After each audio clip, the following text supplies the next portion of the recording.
Donc, je suis Laurence Guiguin, je viens de la ville de Lille. Je ne travaille pas pour la ville, je viens en tant que coordinatrice d'une association qui s'appelle Ozello et qui est une association qui aide à vaincre la peur de l'eau. Donc, le, le propos, tu peux y aller, Guillaume. Merci.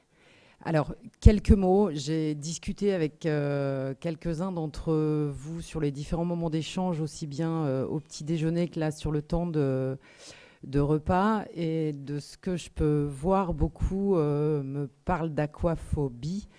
Et j'aimerais vous dire que les aquaphobes, on les verra jamais au bord d'un bassin, ni au bord d'un lac, ni au bord de la mer, puisque ceux-là sont plutôt dans des cabinets avec des spécialistes en psychologie, donc des psychiatres et des psychologues, et que les vrais aquaphobes ne vont pas au bord de l'eau ni dans l'eau. Et du coup, c'est important car je vois aussi que dans beaucoup de programmations de cours, avec tous les aquas qu'on peut retrouver et les gens qui vous ont aussi proposé du matériel, on donne qu'il y a des cours pour l'aquaphobie. Ben non, il n'y a pas de cours pour l'aquaphobie, ça n'existe pas. Par contre, vous allez rencontrer des gens qui ont peur de l'eau. J'ai peur que dans nos formations, et je suis moi-même éducateur sportif à la base, spécialiste natation, enfin en tout cas des activités nautiques, et à aucun moment donné dans nos formations, on nous parle de cette peur de l'eau. Et c'est un peu normal, puisque ça reviendrait à dire, comme un moniteur de ski, voilà, j'aimerais bien apprendre à skier, mais j'ai peur de la neige. Donc en fait, l'aquaphobe, enfin, la personne qui a peur de l'eau ne vient pas vous voir en disant j'ai peur de l'eau et j'aimerais apprendre à nager. Certains me disaient qu'ils avaient beaucoup de difficultés à trouver des participants alors qu'ils proposaient des cours pour les gens qui avaient peur de l'eau. Ils ont beaucoup de mal à recruter. Par expérience, en tout cas pour Lille, puisqu'on a des antennes un peu partout en France, on arrive à faire énormément de publicité sur des supports papier ou en tout cas de bouche à oreille, en fréquentant beaucoup les cabinets médicaux, donc médecine générale. Beaucoup de médecins préconisent à leurs patients d'aller nager pour se détendre et voilà, et certains n'iront pas jusqu'à apprendre à nager puisqu'ils ont peur de l'eau. Donc c'est bien de passer par ce biais-là pour pouvoir communiquer. Il y a beaucoup de kinésithérapeutes qui parlent d'aller dans l'eau pour faire du bien, sur de la lombalgie, des choses comme ça. Beaucoup n'iront pas jusqu'à vous parce qu'ils ont peur de l'eau. Et du coup, je pense il est temps d'aller se manifester autre que dans les plaquettes de piscine. Il est temps d'aller se manifester un peu partout ailleurs, puisque effectivement, les gens qui ont peur de l'eau, il y en a énormément. Il y en a beaucoup dans la société. On en retrouve sur toutes les tranches d'âge. Même si effectivement, dans l'association, je remarque beaucoup la tranche des 40-60 ans est très présente dans nos ateliers, puisque nous, ce n'est pas des cours, ce sont des ateliers. Et voilà, moi, j'aimerais en tout cas partager mon expérience et vous donner quelques billes pour pouvoir développer et avoir de plus en plus de gens dans ces cours ou dans ces ateliers, là, en tout cas sur la ville de Nantes, puisque vous êtes nombreux. Et, euh, et voilà, dans le lexique, voilà, il y a effectivement les phobies, il y a les peurs, il y a le stress, il y a l'anxiété. Tous ces termes-là, moi, je les entends. Euh, et phobie, j'essaye tout de suite de le mettre de côté en disant non, la phobie n'est pas là. La peur, vous allez la retrouver auprès de vos stagiaires ou vous les appelez comme vous voulez. Euh, j'ai réussi à les regrouper par famille. Il y a vraiment les gens qui ont peur suite à un traumatisme, alors qu'il peut venir de très tôt, dans la petite enfance. Malheureusement, et je suis désolée pour vous, et je ne veux pas me mettre à dos les gens qui sont présents dans l'amphi. Beaucoup ont eu une mauvaise expérience sur les temps scolaires. Non pas qu'ils sont tombés sur des bourreaux, mais le temps scolaire est un groupe et du coup l'enfant qui sort un peu du profil classique d'apprenant, celui qui a peur va vite être le petit canard et où il se sent obligé de faire et il n'y prend aucun plaisir. Et du coup, peut-être vous allez pouvoir en repérer déjà quelques-uns dans vos cours auprès des écoles maternelles, primaires. Alors, c'est toujours très, très compliqué quand on croise les enfants que 45 minutes par semaine ou l'équivalent, de repérer celui qu'il faut un peu pousser pour qu'il passe au-dessus de ses craintes et au-dessus de ses peurs et de ses idées reçues, de celui qui véritablement a un problème avec l'eau parce que, en termes d'éducation dans sa famille, peut-être qu'on lui a transmis le fait qu'il fallait faire très attention, que l'eau allait rentrer partout. Voilà. On les retrouve chez les adultes, c'est traumatisé de l'eau. On les retrouve, certains mettent très longtemps à passer le cap et à venir nous voir. Certains 20 ans, certains 30 ans, et à un moment donné, ils se retrouvent confrontés à des... eux-mêmes ont des enfants ou eux-mêmes passent au stade du grand-parent et vont devoir s'occuper des petits-enfants pendant les vacances. Et là, moi, en tant que parent, j'aurais jamais confié mes enfants à ma mère qui avait peur de l'eau si elle avait eu une piscine ou si elle les avait amenés à la plage parce qu'elle n'aurait pas pu s'occuper de mes propres enfants. Ces gens qu'on retrouve, ils viennent chercher quelque chose de très précis. Ils viennent réellement se réconcilier avec l'eau. Vous ne pourrez pas apprendre à nager à des gens qui ont peur de l'eau. Et du coup, à l'association, et je tiens à le partager avec vous, non pas sous forme de cours, mais sous forme de stage, on propose des stages qui vont de 8 à 10 heures sur un week-end.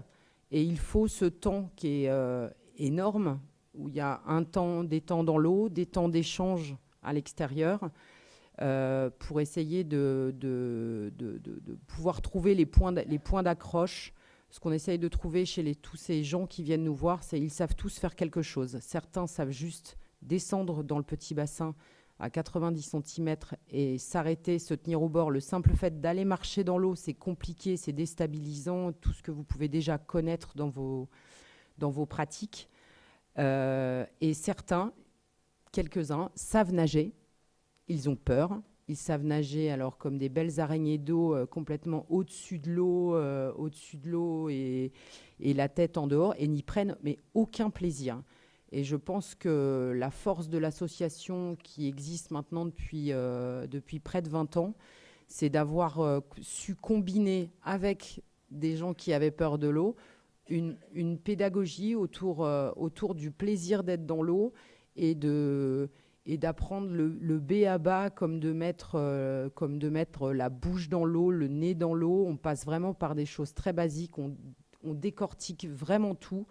Et au bout des 4 premières heures, tout le monde, tous ceux qui sont passés dans nos mains, savent mettre la tête dans l'eau, se lâcher, se laisser flotter et accepter d'être porté par l'eau et les peurs s'estompent au fur et à mesure. Par contre, tous, s'ils ne remettent pas les pieds dans l'eau, s'ils ne retournent pas dans l'eau toutes les semaines et très régulièrement, tout se perd aussi vite que ça a été acquis. Et donc, ce que l'on met en place à Lille, c'est d'abord un stage d'initiation, donc qui va durer effectivement 8 à 9 heures. Et à partir de là, on leur propose d'aller chez nous ou partout ailleurs sur des cours, des ateliers, pour pouvoir aller pratiquer toutes les semaines. Ils passent un peu pour des extraterrestres quand ils arrivent dans des cours classiques, en disant bah voilà, moi j'avais peur de l'eau jusqu'à la semaine dernière, j'ai fait un stage, alors on a fait des choses un peu étranges. Alors ils décrivent ce qu'on a pu faire, et les maîtres nageurs généralement on les regarde avec des yeux un peu hallucinés, et certains perdent vite patience parce qu'il faut tellement tout décortiquer que vous n'avez pas forcément le temps et vos équipes n'ont pas forcément le temps de faire tout ça. Et il y a donc autre chose qu'il faut prendre en compte, c'est vous ne pouvez pas mettre en place des cours si vos intervenants ne sont pas sensibles à ce sujet-là, ne sont pas partants, ne sont pas patients, pédagogues bien évidemment, mais si jamais ces interventions leur sont imposées, ça ne marchera pas, ça ne peut pas marcher. C'est vraiment Une initiative très personnelle. Alors moi, j'ai pas de formation en psychologie. J'ai rencontré des psychologues après, dans le cadre de l'association, pour pouvoir parler des différents, justement, du vocabulaire, de ce qui est possible, de ce qui n'est pas possible. Et chaque personne est différente. Il n'y a pas, je serais incapable d'écrire un bouquin et de vous donner une recette, car il n'y en a pas. Ça n'existe pas. Chaque personne, chaque vécu, chaque perception du milieu est tellement différente que j'ai vu qu'il existait des livres, et j'en suis désolée si vous connaissez ces personnes-là, j'ai pas pris le temps de le lire. Euh, on a effectivement une boîte à outils, et après, avec tous les outils et sa sensibilité, et la personne et les personnes qu'on a en face de nous, on va pouvoir exploiter tout ça. Donc, en tout cas, ce qui fonctionne, c'est sûr, c'est vraiment ce stage massé, avec vraiment le fait de tout décortiquer et de vraiment pas intituler des stages comme ça, venez apprendre à nager, parce que c'est pas ça. C'est vraiment aider, vaincre sa peur de l'eau, être bien dans l'eau, et seulement quand ces gens seront bien dans l'eau, effectivement, ils pourront, pour certains, passer à des apprentissages s'ils le souhaitent, vers de la natation ou pas. Voilà.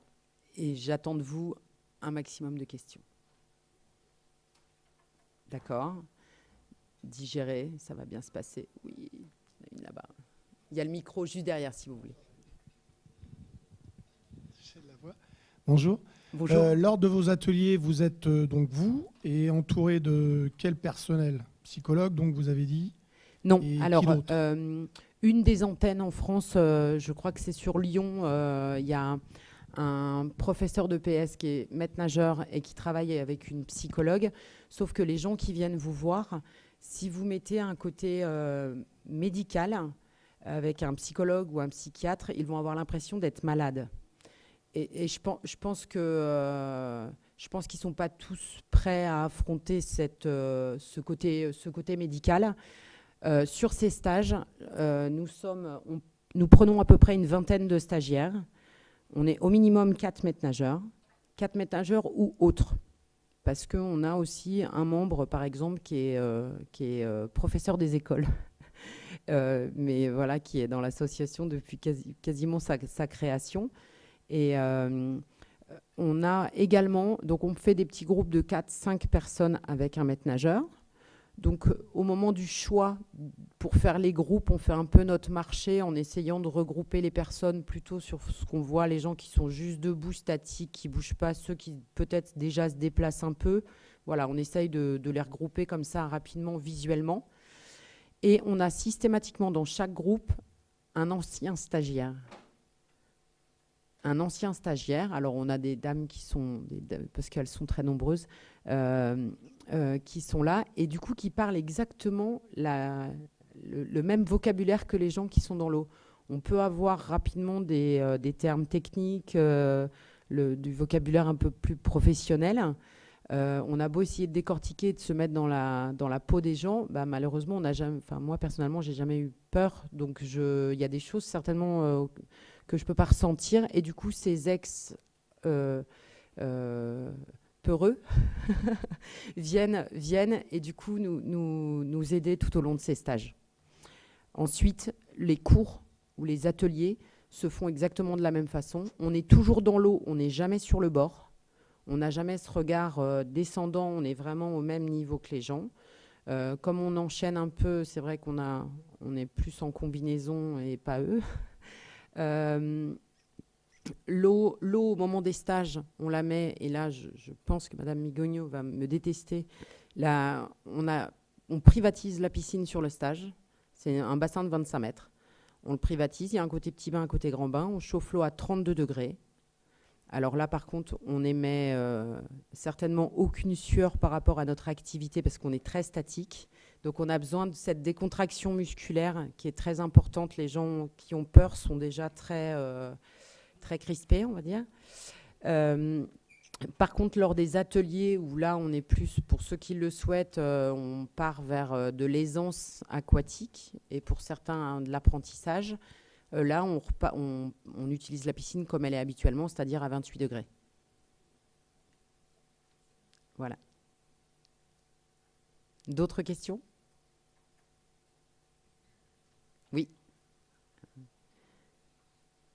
Clémence va aussi vite qu'elle peut pour vous amener le micro.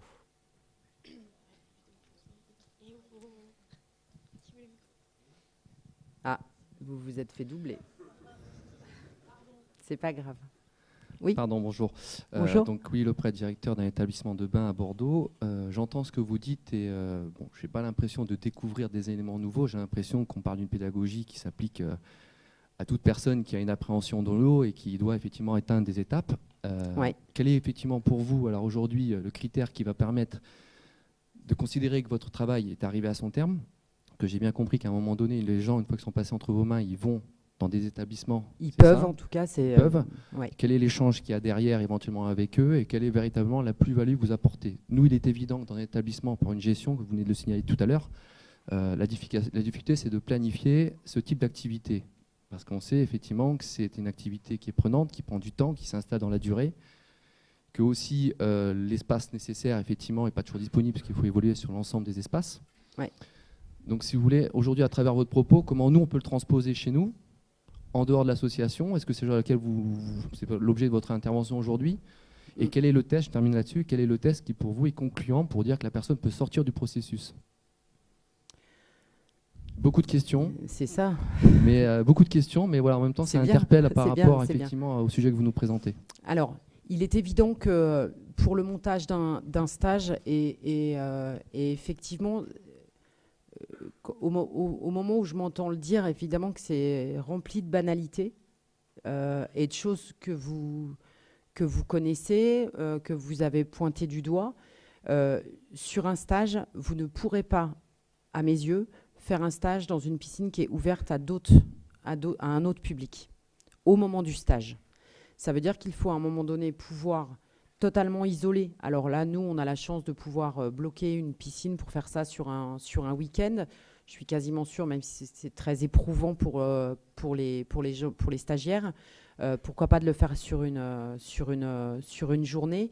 Le fait qu'il y ait d'autres personnes qui puissent regarder, qu'il y ait du bruit, qu'il y ait des éclaboussures et des choses comme ça, vous n'obtiendrez pas le résultat qu'on a réussi à obtenir en mettant ces gens juste entre eux. Ils ne sont pas malades, ils ont besoin de cette parenthèse pour rejoindre peut-être à un moment donné le circuit classique.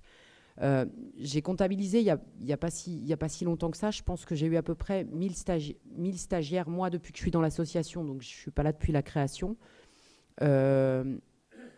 Les gens sortent du stage, ils sont prêts à aller faire des apprentissages n'importe où. C'est pour ça qu'on leur dit, moi je suis pas là pour faire de l'argent. Et du coup, le propos, c'est de vous libérer le plus vite possible pour aller où vous voulez. Je pense que quelqu'un qui sort d'un stage est capable d'intégrer n'importe laquelle de vos piscines et d'aller sur des cours classiques. Ça me semble évident. Cette parenthèse, il faut la trouver. Il faut la trouver à un moment donné. Est-ce que c'est possible dans votre établissement? J'en sais rien, ça me semble compliqué. Mais c'est pour ça qu'il y a énormément d'échecs, ou en tout cas les personnes avec qui j'ai pu discuter, ils me disent « Ouais, mais nous, sur nos cours, on n'a vraiment pas grand monde, quoi. On n'arrive pas à remplir, on n'arrive pas forcément à toucher. » Ou alors, lorsque vous les avez, est-ce que vous avez toutes les conditions?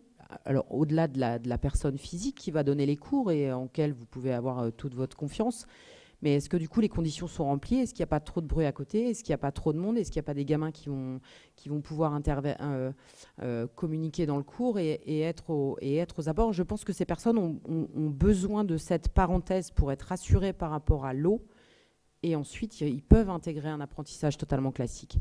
Sur la sortie des stages, globalement, on a entre 60 et 75% des gens qui restent par confort, parce qu'ils ont adhéré à ce qu'on a pu leur dire, à ce qu'on a pu leur faire faire, et ils se disent « ça y est, je ne suis plus un cas désespéré, il y a quelqu'un qui va pouvoir m'apporter quelque chose ».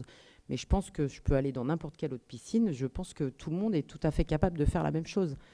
On a des conditions qui réunissent vraiment tout ce que ces gens attendent.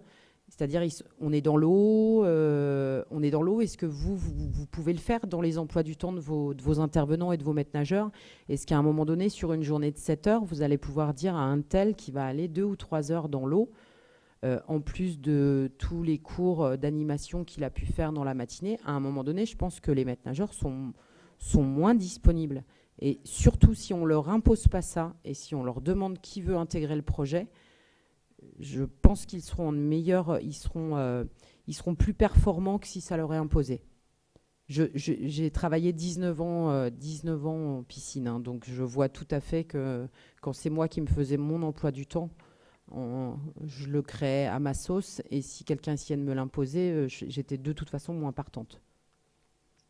J'ai essayé de faire ces cours en piscine là où je travaille, là où je travaillais en tout cas, avec des adultes, en essayant d'appeler un cours adultes non nageurs. Alors c'était un public universitaire, et j'ai eu très peu de monde, mais parce que je pense que l'affichage de dire moi j'ai peur de quelque chose, il est encore compliqué dans notre société, et on a un très gros pourcentage de femmes, parce que c'est peut-être plus facile pour elles de dire qu'elles ne savent pas faire quelque chose de physique plutôt qu'un homme. Je ne pense pas qu'il y ait moins de femmes qui sachent nager que d'hommes. J'ai pas de chiffres pour étayer mes propos, mais on a très peu d'hommes. Voilà.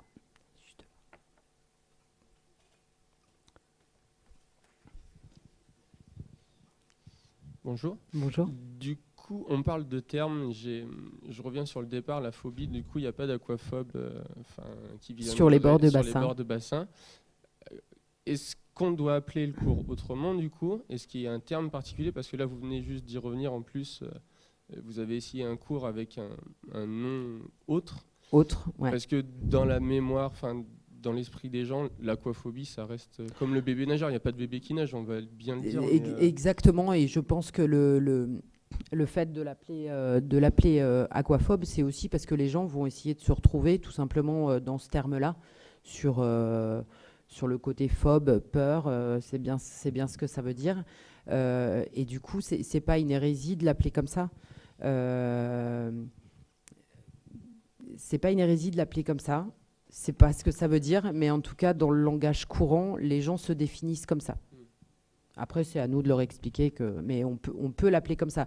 Mais en tout cas, une chose est sûre, c'est qu'en faisant que de la publicité par rapport à une programmation de cours, les gens qui ont peur de l'eau vont peut-être pas avoir cette information parce qu'ils vont pas venir forcément chercher l'information.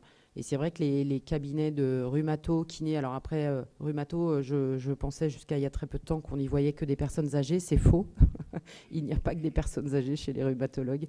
Mais en tout cas, kiné, rhumatologue et tous les cabinets médicaux ou paramédicaux, ça fonctionne très très bien parce que les gens se disent tiens, j'ai quelque chose qui est fait pour moi, effectivement j'ai peur. Et en fait, au fond, l'objectif est peut-être d'apprendre à nager, mais on s'aperçoit que c'est juste impossible. Ils ne peuvent pas apprendre à nager dans cet état-là, c'est pas possible. Voilà. Donc, j'ai pas de recette. Après, avis à bon entendeur, nous n'avons pas d'antenne aux Élos sur Nantes, Bordeaux. Mais du coup, on peut voir avec le directeur technique s'il y a moyen de venir aussi, pourquoi pas faire des interventions et organiser des stages et partager le savoir. Le propos, c'est de partager ce qu'on sait faire et du coup d'avoir à un moment donné de plus en plus de gens dans les piscines qui nagent en toute aisance et qui sont contents d'être là. Voilà. D'autres questions, non? Parfait. Merci à vous. Ah si, il y en a plein, il y en a plein, il y en a plein. Oui.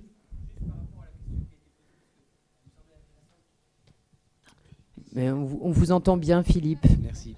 Vous avez l'habitude. La question qui a été posée, et je pense que peut-être vous allez pouvoir nous apporter un petit peu plus de lumière. La question du collègue, c'était quel test vous pouvez faire, à partir de quel type de comportement vous considérez qu'il y a véritablement un problème ou des problèmes qui sont résolus par rapport à votre progression et par rapport à votre expérience, justement, Ali. Je pense que c'était un petit peu ça la question. Hein. Tout à fait. Il y en avait plusieurs. Oui, il y en avait plusieurs, oui. Et je pense que c'est une question qui doit pouvoir Au bout de la première demi-journée, quand je vous dis, je vous affirme, et vraiment de vécu, les stagiaires qu'on a en face de nous, en face de nous au début de l'après-midi, au bout des 4 heures, se laissent flotter déjà à partir de la première demi-journée. La transformation, elle est là, c'est qu'ils acceptent d'être dans l'eau, d'être le visage immergé, se laisser flotter.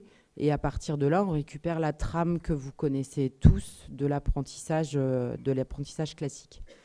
On a beaucoup plus de difficultés, je l'avais mis en petite note à un moment donné, pour y penser. On rencontre, et je n'ai pas encore de solution, beaucoup plus de difficultés sur des gens âgés qui effectivement n'ont pas forcément de vécu sportif en général. Et en termes d'apprentissage, comme on peut tous l'entendre ici, c'est beaucoup plus compliqué par rapport à de la coordination, par rapport à un schéma corporel. Je rencontre plus de difficultés chez les personnes âgées, très âgées.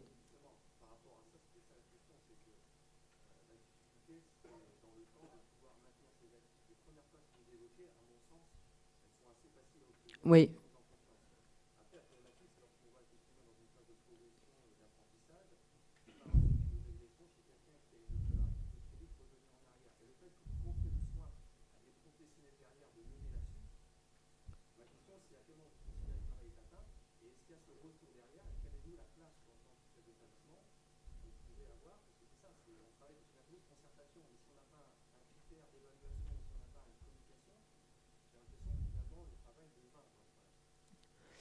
Le seul discours que moi je peux tenir, en tout cas sur une clôture de stage, c'est de rentrer, de remettre les pieds rapidement dans l'eau, et peu importe avec nous, avec tout le monde. Tant que les gens sont chez vous et en mode apprentissage, les peurs s'estompent vraiment très très rapidement, puisqu'ils sont convaincus que ce qu'ils avaient fabriqué jusque-là est en fait complètement détricoté avec tout ce qu'on a pu leur apporter et tout ce que vous leur apportez. J'ai envie de dire, jusqu'à l'âge de 70 ans, je ne rencontre pas forcément de difficultés dans les apprentissages. C'est plus ou moins long en fonction de chaque personne, et une fois de plus, il n'y a pas de recette. Ça n'existe, enfin, à mes yeux, ça n'existe pas. Les stagiaires que l'on a rencontrés, ils sont libérés une fois qu'ils savent nager, et effectivement qu'ils vont pratiquer d'eux-mêmes dans le public, et vous ne les voyez plus, ils vont juste nager, point barre. Sur une année civile, on a à peu près 30 à 35 fois où on peut leur donner des cours, des ateliers le samedi. Certains y passent moins d'1 an, et j'en ai certains qui sont là depuis facilement 2 ans. Et effectivement, le côté, alors on le voit de moins en moins, hein, acheter 10 tickets pour 10 leçons ou 30, il faut juste ne pas mentir à ces gens, à tous les gens que vous pouvez croiser et qui sortent un peu de cette phase. C'est que malheureusement, comme il n'y a pas de recette applicable, il n'y a pas non plus de nombre de leçons. Et le fait de ne pas leur mentir au départ, c'est vous venez avec une problématique très différente, et effectivement, un enfant de 10 ans qui vient vous voir, peut-être que les transformations vont être beaucoup plus rapides. Donc, en fonction des âges et du vécu, j'ai envie de dire de 6 mois à 2 ans, mais ce n'est pas non plus toute l'année, puisque ça équivaut à une année scolaire entre 30 et 35 cours d'1 heure dans l'eau avec eux. Voilà. Et on n'a malheureusement pas beaucoup de retours. Une fois que les gens sont sortis un peu du circuit, on n'a pas forcément le retour, et on ne leur demande pas forcément de nous refaire un retour pour savoir à quelle hauteur ou à quel pourcentage on a de réussite. La réussite, c'est déjà de les avoir eus, de les réconcilier, et après, voilà, Beaucoup restent, je vous dis, 60-75% restent chez nous, et d'autres arrivent à trouver dans les structures avoisinantes toute satisfaction dans les cours. Voilà. Merci beaucoup. Tout va bien ?